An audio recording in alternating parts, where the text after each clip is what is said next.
In this video, you'll learn how to create a form on Webflow in just a few minutes, so you can collect leads, feedback, or any information directly from your website visitors. First, go to webflow.com and sign in to your account. Open the project where you want to add your form, then head to the designer and navigate to the page where the form should appear on your website. Next, open the Add Elements panel on the left side of the editor.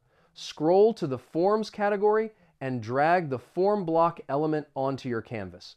Webflow will instantly create a ready-to-use form with default fields. Now, customize your form fields. You can add text inputs, email fields, phone numbers, drop-downs, checkboxes, or text areas. Just drag and drop the elements you need and rename each label to match what you want to collect. After that, style your form to match your website.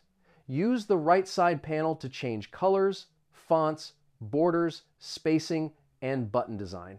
Make sure your form looks clean, professional, and perfectly aligned with your brand.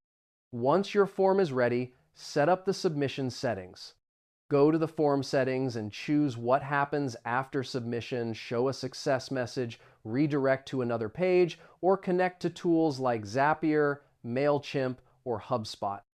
And that's it. Your form is now live on Webflow, fully functional and ready to start collecting valuable information from your visitors.